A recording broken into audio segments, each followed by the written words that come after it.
Hey guys, this is Mrs. Yeagle, and I'm here to read to you Chapter 3 of The Lightning Thief. This is called Grover Unexpectedly Loses His Pants. Confession time. I ditched Grover as soon as we got to the bus terminal. I know, it was rude. But Grover was freaking me out, looking at me like I was a dead man, muttering, "Why does this always happen? And why does it always have to be 6th grade?"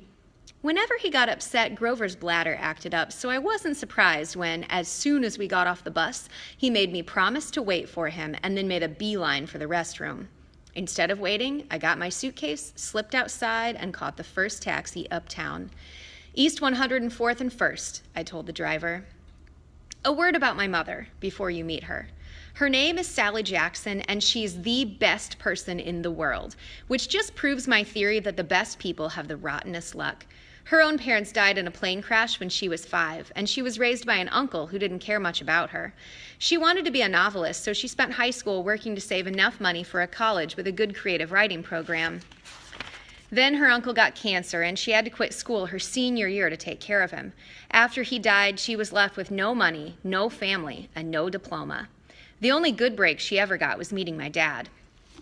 I don't have any memories of him, just this sort of warm glow, maybe the barest trace of his smile.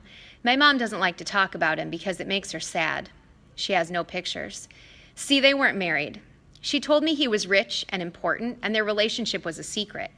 Then one day he set sail across the Atlantic on some important journey, and he never came back. Lost at sea, my mom told me. Not dead. Lost at sea. She worked odd jobs, took night classes to get her high school diploma, and raised me on her own. She never complained or got mad, not even once, but I knew I wasn't an easy kid. Finally, she married Gabe Ugliano, who was nice the first 30 seconds we knew him, then showed his true colors as a world-class jerk. When I was young, I nicknamed him Smelly Gabe. I'm sorry, but it's the truth. The guy reeked like moldy garlic pizza wrapped in gym shorts. Between the two of us, we made my mom's life pretty hard. The way Smelly Gabe treated her, the way he and I got along, well, when I came home is a good example. I walked into our little apartment hoping my mom would be home from work. Instead, Smelly Gabe was in the living room playing poker with his buddies. The television blared ESPN. Chips and beer cans were strewn all over the carpet. Hardly looking up, he said around his cigar, "So, you're home." "Where's my mom?" "Working," he said. "You got any cash?" That was it. No, "Welcome back. Good to see you. How's your life been the last 6 months?" Gabe had put on weight. He looked like a tuskless walrus in thrift store clothes. He had about 3 hairs on his head, all combed over his bald scalp, as if that made him handsome or something. He managed the electronics megamart in Queens, but he stayed home most of the time. I don't know why he hadn't been fired long before. He just kept on collecting paychecks, spending the money on cigars that made me nauseous, and on beer, of course. Always beer. Whenever I was home, he expected me to provide his gambling funds. He called that our guy secret, meaning that if I told my mom, he'd punch my lights out. "I don't have any cash," I told him. He raised a greasy eyebrow. Gabe could sniff out money like a bloodhound, which was surprising, since his own smell should have covered up anything else. "You took a taxi from the bus station," he said. "Probably paid with a 20, got $6-7 in change. Somebody expects to live under this roof. He ought to carry his own weight. Am I right, Eddie?" Eddie, the super of the apartment building, looked at me with a twinge of sympathy. "Oh, come on, Gabe," he said. "The kid just got here." "Am I right?" Gabe repeated. Eddie scowled into his bowl of pretzels. The other 2 guys passed gas in harmony. "Fine," I said. I dug a wad of dollars out of my pocket and threw the money on the table. "I hope you lose." "Hey, your report card came, brain boy," he shouted after me. "I wouldn't act so snooty." I slammed the door to my room, which really wasn't my room. During school months, it was Gabe's study. He didn't study anything in there except old car magazines, but he loved shoving my stuff in the closet, leaving his muddy boots on my windowsill, and doing his best to make the place smell like his nasty cologne and cigars and stale beer.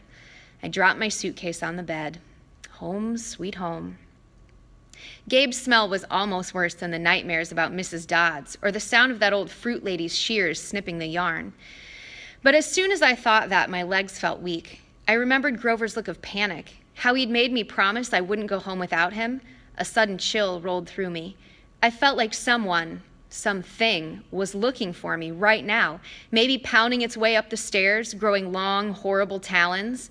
Then I heard my mom's voice. "Percy?" She opened the bedroom door and my fears melted. My mother can make me feel good just by walking into the room. Her eyes sparkle and change colors in the light. Her smile is as warm as a quilt. She's got a few gray streaks mixed in with her long brown hair, but I never think of her as old. When she looks at me, it's like she's seeing all the good things about me and none of the bad. I've never heard her raise her voice or say an unkind word to anyone, not even me or Gabe.